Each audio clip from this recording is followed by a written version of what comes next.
Let me give you a real-life example that sheds some light on what I'm talking about. I spoke at an education summit at Microsoft. I also spoke at an education summit at Apple.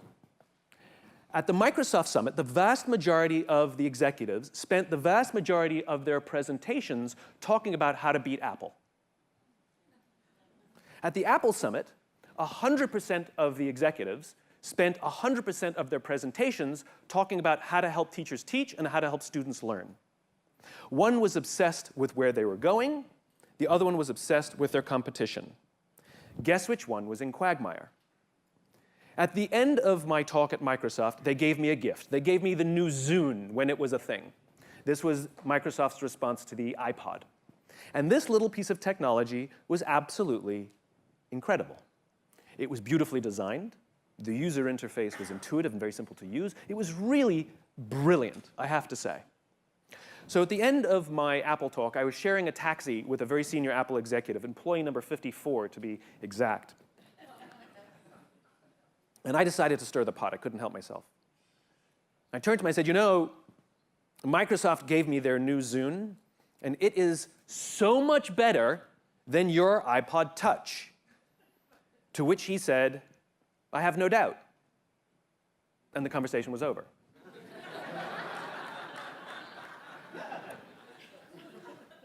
Because the infinite player understands sometimes your competitor has the better product, and sometimes you have the better product.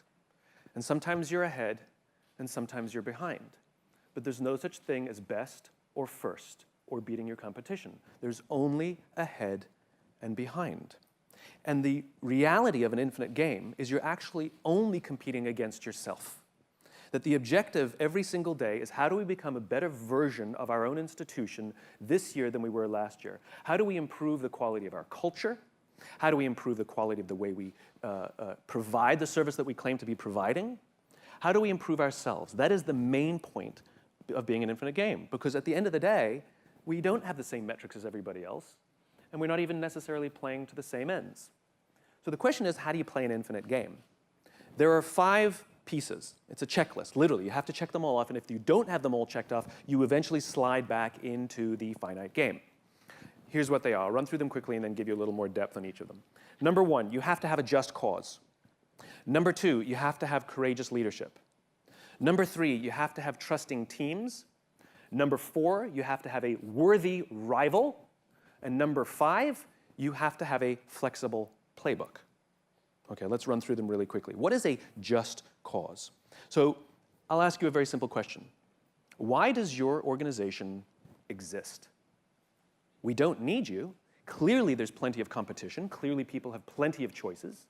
Even the things that you may specialize in, there are others that do a reasonably good job. They might even be better than you in some areas. So why do you exist? Providing education is table stakes. Everybody here does that. You can't rely on that. That's why the industry exists, not why your organization exists. That's like when I talk to healthcare companies and say, why does your organization exist? And they say, to help people be more healthy. Like, no kidding, thank you. But I know that the culture of one organization is different than the culture of another organization. There are cultural norms that wrap around the sense of purpose, cause, or belief. Great organizations understand their just cause, a cause so just that people would be willing to sacrifice to see the advancement of that cause. Sacrifice comes in many forms.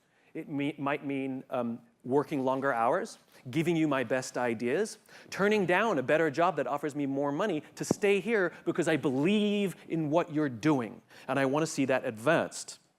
One of my favorite examples of a just cause is the Declaration of Independence. Our founding fathers declared, literally wrote down, they declared why we needed our own country. All men are created equal, endowed with these unalienable rights, amongst which include life, liberty, and the pursuit of happiness. They were never against Britain. The whole point is not to be against something, but to stand for something. Britain was simply standing in the way of them advancing their cause. And though they won independence, there are always finite games within the infinite game. Though they won independence, that didn't mean that they had now provided all men are equal. Now the real heavy lifting began. Now let's be crystal clear. When they said all men are equal, what they meant was white Protestant men. Let's be crystal clear. But even early on, during the Revolutionary War, George Washington understood how limiting that was, and he realized that they had to have a broader definition. So he included Catholics. He banned any organizing against Catholics in his armies, and he would regularly attend Mass to send the right message. Sometime later, we abolished slavery and the 14th Amendment. Sometime later, we had women's suffrage. Sometime later, we had Civil Rights Act.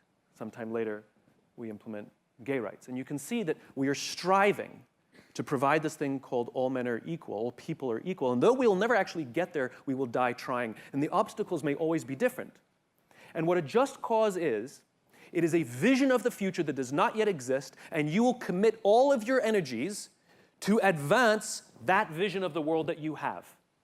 And the people you want to attract, both those who work there, those who teach there, and both those who come to learn there, believe in your vision of the future. So much so that they may turn down a better offer from someone else because they want to be around people who are committed to building this world that does not yet exist. And every single one of these organizations that you run and represent can have different visions or overlapping visions of the world.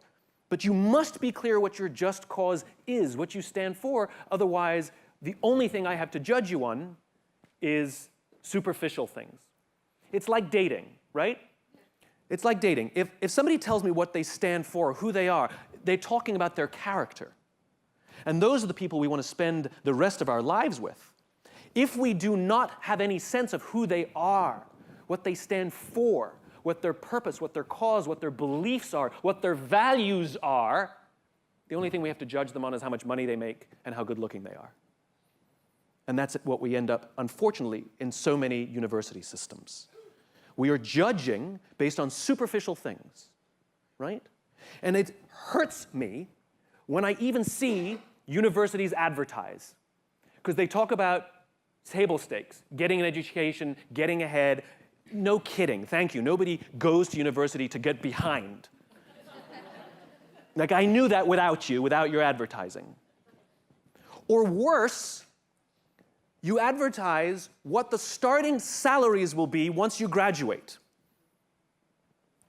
Seriously? That's where we're beginning? You're starting to sound like investment banks who advertise what your bonus will be, which means you attract people who want bigger bonuses, rather than idealists and ideologues who are going to commit time and energy to impact the world. And if they're not learning it at university, where are they learning it?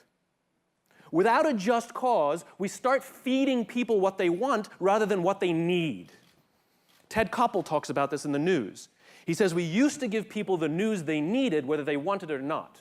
Now we give people the news they want whether they need it or not. And I don't have to go into the polarizing nature of news in America today and what a vicious cycle that creates and these echo chambers.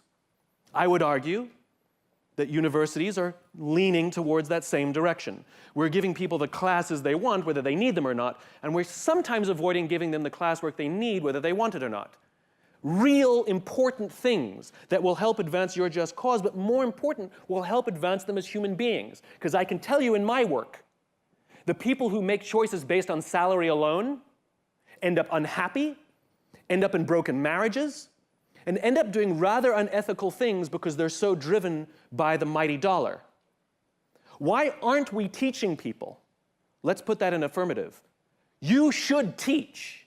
I strongly urge you to include things like confrontation, effective confrontation, communication skills. You've heard on this panel already from younger generations with increasing rates of anxiety, increasing rates of depression, increasing rates of suicide. We're seeing it in these school shootings, where something like 80% of them are perpetrated by children who are lacking good relationships. It's human relationships that are missing. I'm seeing it in the business world every single day. And what this drives is more and more short-termism. What do you stand for, and will you attract people who believe what you believe?